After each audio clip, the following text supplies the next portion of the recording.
હું તો જો આટલી ઉંમર છે ને તો બાપુ હિલોળા જ કરું છું. અને મારે બાપુ મોટરસાઇકલે સારું નવું લેવાનો વ્યાજ નહોતો. આ તમે બધા સાંભળવા માંડ્યા બાપુ હારામાં હારી ગાડી લઈને ફરું છું. તમને ઉતરવું હોય તો ઉતરે, ન ઉતરે તો કઈ નહીં, પણ આમાંથી કોઈક 5 જણાના આશીર્વાદ અડી ગયા, આપણો મેળ પડી ગયો. નકર હું મારી ઓળખાણ તમને કરાવું કે હું તો ખટારાનો ડ્રાઈવર હતો. આ તમને મારો પરિચય કરાવું થોડોક. ખટારાનો ડ્રાઈવર તો 19મી કોમ નો કહેવાય. એને કોઈ પાણી પાય. હું તો આ બધા માણસ જોયા ને તઈ મને એમ થયું, મેં કીધું કડી હોવારો ખટારો લઈને 500 વખત નીકળ્યો પણ કોઈ અડધી ચાય ન પઈ. અને અત્યારે કે અનોપસી આવે છે, અનોપસી આવે છે. હું તો વિચાર કરું, ભગવાનને વિચાર કહેતો હતો ગણપતિ દાદાને, ભાઈ તું 4 ચકરડા ફેરવી નાખ, કઈ નક્કી નહીં. અને વાત આટલી જ છે બાપુ, નીતિ ઉપર તમે હાલો ને એ બાપુ એક દી ત્રાજવે આવે આવે ને આવે. એ બાપુ નોંધ કરી લેજો. એટલો કહેવાનો મારો અર્થ કે હું ખટારાનો ડ્રાઈવર હતો અને હિન્દુસ્તાનનું બાપુ કોઈ રાજ્ય મારું જોયા વગરનું બાકી નથી. બધે આખી દુનિયામાં ખટારો લઈને ફર્યો, પણ મેં મારો દેહ નથી અપડાવ્યો. કોઈ એમ કે દરબારે દારૂ પીધો તો પરમાટી ખાધી, તેથી 5 લાખની શરત મારીને ગણપતિની સાક્ષીએ કહું છું બાપુ મારી સાથીમાં ડામ દઈ દો પુરવાર કરી દો તો. એમ બાપુ જીવનનો સિદ્ધાંત જોઈએ. મારા મા બાપ કોણ, મારો કુળ કયું, મારું ખાનદાન કયું, આની ખબર ન હોય ને તો મરી જવાય ભલા મને. અરે મને હું એક મોળા કામમાં પકડાઈ જાઉં તો બાપુ મારી હાથ પેઢીનું નામ બોલાઈ જાય એવી ખુમારી તો આપણને હોવી જોઈએ ભલા.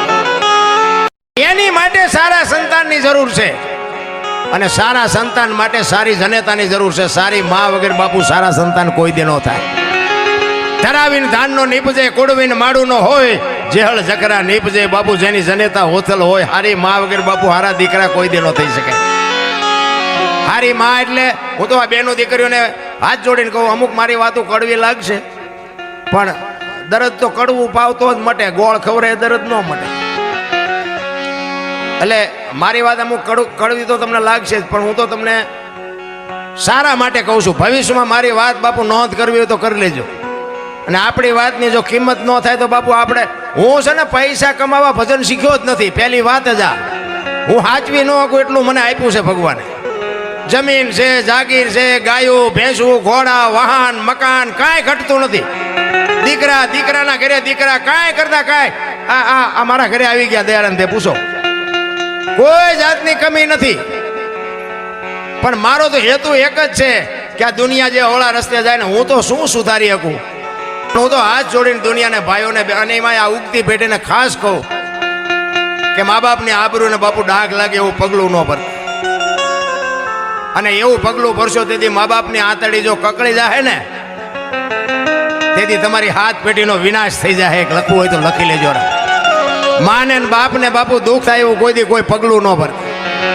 બેનો દીકરીઓને એટલા માટે ખાસ કહું કે સારા સંતાન માટે ઉદરમાં સંતાનનો વિકાસ થતો હોય અને જન્મ થયા પહેલા બાપુ રામાયણ ને ગીતાના 5-5 પાના વાંચજો. જો આપને ટેકો દેવું સંતાન ન થાય તો આપણે ભજન ગાવાનું બંધ કરી દઈએ. હારા દીકરા એમ નામ ન થાય. હારા દીકરા દે, હારા શું અહીંયા ગોદામ છે અહીંયાથી દીકરા હારા દઈ દે, એ તો આપણે વાપવું પડે. અમુક તમે જો 60-60 વર્ષની હોય ને તો ઉમરા વચ્ચે રહી સબે રમતી હોય, ઢબ્બોણ ઢાંક ઢબ્બોણ. હવે જેના મનાણા એના થઈ ગયા તારી હારે ઢબ્બોણ ઢાંક તો શું અહીંયા દીકરા થાય. વહુ હારો ભેગા પાણી પૂરીઓ ખાતા હોય ત્યાં પરજા જેવી થાય. અરે આપણી સંસ્કૃતિ તો તમે જુઓ બાપુ, વડવાની વાતો તો જુઓ, કાંઈક તો યાદ કરો. ખાઓ પીઓ વાપરો, ભગવાને આપ્યું એમાં મારો કોઈ દાવો નથી, પણ બધું માપ હોય. એમાં મોટી સિટીમાં જાવ ને આમ હાલ્યા આવતા હોય તો આપણને ખબર જ ન પડે બેન હાલ્યા આવે છે ભાઈ હાલ્યા આવે. બોલો, અરે બધું તમે જોવો તો દી ઉઠી ગયો. આપણને એમ થાય બોલાવીને બોલાય પછી ડખો થાય કે આ તો બેન હતા. કઈ નક્કી જ નથી થતું. બેનું વાળ કપાવે, બોલો ભલે કપાવતો હોય કપાવજો, મને કઈ તકલીફ નથી, પણ બાપુ આ બેનોનો ધંધો છે. અરે સંસ્કૃતિ તો આપણી બાપુ આ કચ્છ કાઠિયાવાડ સૌરાષ્ટ્રની ધરતીની તાકાત હતી કે મહાપુરુષોના ઇતિહાસ તમે ખોલીને જોવો તો ખબર પડે. રામ એટલા માટે મહાપુરુષોએ વાણીમાં ઘણી બધી શાન કરી છે. અને આજે આ દુનિયા જો તમને મને એક ઈશ્વરના નામથી યાદ કરતા હોય, મહાપુરુષોને યાદ કરતા હોય તો એને તો બાપુ કંઈક ભોગ આપ્યા છે, કંઈક સમર્પણ કર્યું છે. અને હું તો જાહેરમાં કહું છું કે સમર્પણ બે વ્યક્તિએ કર્યું, એક સંતોએ સમર્પણ કર્યું અને એક દીકરીઓએ સમર્પણ કર્યું. બાકી બીજી વાત ખોટી છે. બીજા બધા દુનિયામાં કહેતા મેં આમાં 5 લાખ આપ્યા ને 10 લાખ આપ્યા, એ સમર્પણ ન કહેવાય, એ બધા નામ હાટું છે. પણ સાધુની ઝૂંપડી આવે ને એમ કે બાપુ મારે આ જોઈએ છે કે લઈ જા, એ સાધુ કહી શકે. અને એક દીકરી 18 વર્ષ સુધી બાપના ઘરે રહ્યો હોય, બાપ જતી લગ્ન કરે તેથી હરફ કાંચડી ઉતારીને પીવો જાય, એમ દીકરી વહી જાય કે હવે આ ઘર મારું નથી, એને સમર્પણ કહેવાય. એટલા જ માટે મહાપુરુષો વાણીમાં એવું કહે છે કે આ મફતમાં કોઈને કાંઈ મળ્યું જ નથી, કાંઈક ભોગ આપ્યા છે, કાંઈક સમર્પણ કર્યું છે. તમને જેવી મોજ આવે ને એવી બાપુ વાતો કરીશ, તમને તમારે જે જોઈએ તમે કહેજો. પણ હમણાં ભાઈએ ગાયું હતું ને એવી કોઈ ફરમાઈશ આપજો એવું મને નથી આવડતું. તારા બંધ દરવાજા ખોલ ને આ ને તેને બધું એવું બધું મને આવડતું નથી. એટલે હું છે ને હું સંતવાણીનો કલાકાર. અમે એક જગ્યાએ ભજનમાં ગયા હતા ને એક ભાઈએ ફરમાઈશ આપી, એક મારો ભાઈબંધ કલાકાર ગાતો, હું આમ બેઠો હતો ને તો અહીંયા ચિઠ્ઠીમાં લખીને આપ્યું. એટલે મેં ચિઠ્ઠી વાંચી ને તો એમાં લખ્યું હતું એ કે મુझे દિલ કી બીમારી હૈ ગાઓ.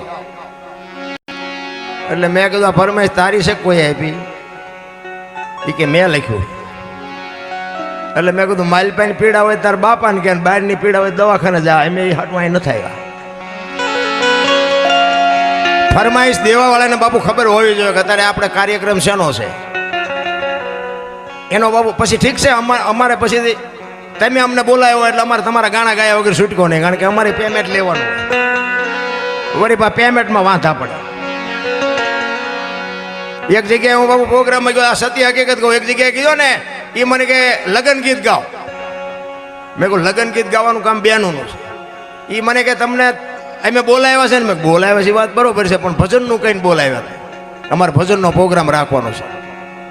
તો કે પણ પૈસા દેવાના છે. મેં પછી ઠેકડા મારતા, અમારા જ હતા દરબાર જ, તે દરબાર વધારે ઠેકડા મારે ને અમારે. મને કે પેમેન્ટ દેવાનું છે. મેં બાપુ બહુ ઠેકડા ન મારશો, દેવાનું છે ને, દીધું નથી ને જી. હું ઉતરી ગયો હેઠો. મેં કહું આ તમારો પ્રોગ્રામ ને આ તમારો માંડવો, આપણે કાંઈ લેખ કર્યો નથી, તમારું પેમેન્ટ મારે જોતું નથી. હવે આટલા બધા ભેગા થયા છો ને હું અહીંયા આવ્યો ને અહીંથી વ્યો જો તમારી દશા હું હોય પ્રોગ્રામ થાય એવી વાત નથી. પણ બધા એમ નામ સાંભળ્યું કે અનોપસિંહ આવે, ચાલો જાઓ અનોપસિંહ, અને અનોપસિંહ ગાડી લઈને બમ કઈ મૂકે, તમે ક્યાં જાઓ? કેવી દશા થાય?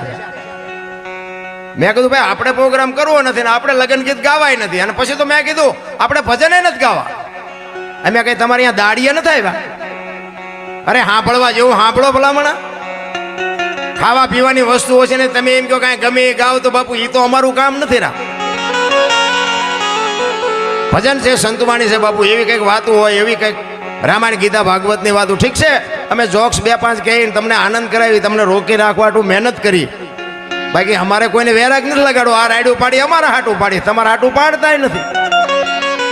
પણ આ તો ગંગા હાલી જાય, પીવો ન પીવો તમારી મોજ. અમને તો એમ થાય કે આટલા બધા ભેગા થયા છે ને આમાં 5 જણાને મારી વાત ગમે ને એટલે મને એમ થાય કે મારી રાત સુધરી જાય, બસ આપણો બીજો કોઈ ઈરાદો નથી રાખ. અરે હું તો આખી દુનિયામાં કહું કે હું જે ગામમાં પ્રોગ્રામ કરવા ગયો હોય અને આ મારો દેહ જેદી પડે ને તેદી બાપુ આ કડીમાં મેં પ્રોગ્રામ કર્યો હોય અને આ કડીમાં ખબર પડે કે ઓલા દરબાર વી ગયા જો 5 જણા રોવે નહીં તો બાપુ મારા ભજનમાં ધૂળ પડી ભલામાં. બસ મારો હિસાબ કોઈ નથી. માણસ પ્રત્યેની જે લાગણી, માણસ પ્રત્યેનો ભાવ, એનો જે પ્રેમ, એની જ મોટી વાત છે ભલામાં. બાકી બીજા કલાકાર કોઈ ખોટા છે એવી મારી વાત નથી. પણ મેં કીધું એમ એની મજબૂરી એને ગૌરાવે. પણ તમારે ફરમાય હું આપી તમારે જોવાનું હોય. કારણ કે પછી તો ગમે ગઈ દે, તમે જે ચિઠ્ઠી આપો એનું ગઈ દે, એવું કઈ નથી. હું ગઈ દઉં 2 કડી તો ગમે. અને તમને ક્યાં ખબર પડે કઈ ખોટું ગાયું હોય તો ખબર પડે? કોઈ દી કોઈ રોઈ ગયા? આ હમણાં ઓલા ભાઈએ ગાયું ને મોર થનગાટ કરે, થોર મોર થનગાટ કરે, આ કોઈને ગાયું હતું? અને એમાં તમે કઈ સમજ્યા હોય તો ઊંચો હાથ કરો તો લ્યો. યા તમે સમજ્યા હોય તો ઊંચો હાથ કરો તો. કોઈને ગાયું હતું, ક્યારે ગાયું હતું, શું કામ ગાયું હતું, કઈ જગ્યાએ ગાયું હતું, કોઈને ગાયું હતું ખબર છે કોઈને? તો બસ માથા જલાવવાના કોઈ મતલબ નથી. રામ મારી પાસે જીવનમાં ઉતારવાની વસ્તુ છે આ. એક તમારો ને મારો આ દેહ છે ને 5 તત્વનો દેહ બનાવ્યો. મીરાએ કીધું આત્માને ઓળખ્યા વિના 184 નહીં મટે, તમારી ભ્રમણા ભાંગ્યા વિના કોઈ દી ભવના ફેરા નહીં મટે. આ સીન સપાટા કરવાનો ધંધો જ નથી. હું તો દુનિયાને મેં કીધું કાંઈક મારી પાસે જે કંઈ મારી વાણી રૂપી પ્રસાદી છે હું વેચવા આવું છું. કોઈ કપડાં બદલાવીને હું ડેકોરેશન કરવા નથી આવતો. અને ગમે તેથી મારા ઘરે આવો તો આપણી આ જ પોઝિશન હોય. આમાં કાંઈ બેન આજ મેં લગભગ સવારનો દંતીઓ માથામાં નથી ડાળ્યો. ગમે એવું માથું હોય ભગવાન જા, એની જરૂર નથી. રામ અમારી સાથી ભરાઈ જાય બાપુ. એક અમારું નામ સાંભળીને આટલા જણા ભેગા થાય તો અમારી સાથી ભરી જાય બાપુ. આમાં ડેકોરેશન કરવાની જરૂર જ નથી. ડેકોરેશન શું કરો? અમને એમ થાય અમારા કપડાની ઘરેણાની કોઈ કિંમત નથી બાપુ. આ તમે આટલા બેઠો છો એ જ અમારી કિંમત છે, બાકી કોઈ કિંમત નથી. મારા રામ, તમે બધા મારા કરતા પૈસાદાર હશો, સારા મકાન હશે, બુદ્ધિશાળી હશો, બધું હશો, પણ તમે હેઠે બેઠા છો ને અમને અત્યારે ચડાવ્યા છે ત્યાં અમને એમ થાય કે મારા ગુરુની મારા મા બાપની કેવડી મોટી કૃપા કે આ બધા મને સાંભળવા ભેગા થયા છે. એટલે જ બાપુ એક વાણી તમને કરીને કહું કે જે મહાપુરુષોએ ભજન કર્યા છે બહુ બાપુ, ભજનમાં છે ને તમે આનું મંથન કરો ને તો જ બાપુ ખબર પડે. દૂધ હોય ને દૂધ, એમાં દીવો કરો ને તો થાય નહીં. દૂધમાં તમે વાટ મૂકી અને દીવો કરો તો ન થાય ને. ઘી એમાં જ પીડ્યું હોય, એને મંથન કરીને ઘી બહાર કાઢીને પછી દીવો કરો ને તો થાય. આ ભજન તમે જો મંથન ન કરો ને તો તમને અહીંયા જ મજા આવે, બહાર નીકળો એટલે હતા એવા ને એવા થઈ જાય. મંથન કરો તો બાપુ ભજનનો જે સ્વાદ છે ને એવો સ્વાદ તમને કોઈ દુનિયાની આઈટમમાં નહીં આવે. એટલે મહાપુરુષો એક વાણીમાં એવું કહે છે, એજી નથી મફતમાં એજી મળતા એના તો મૂલ ચૂકવવા પડતા સંતને. સંતપણા રે ભાઈ નથી મફતમાં મળતા, નથી મફતમાં મળતા.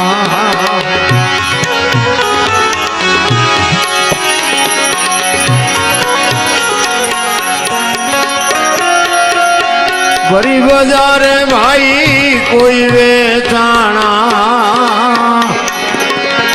તેલકડામાં તળતા, તેલકડામાં તળતા.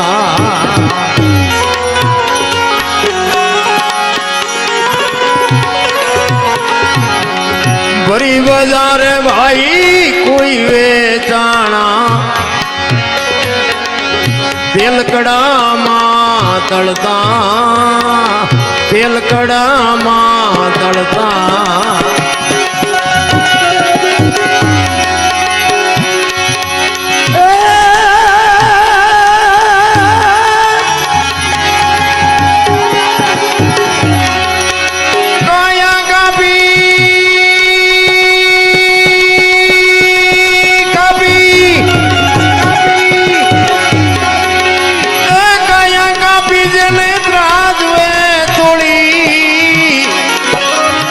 સાધુડા હે માળે ગળતા સંતને.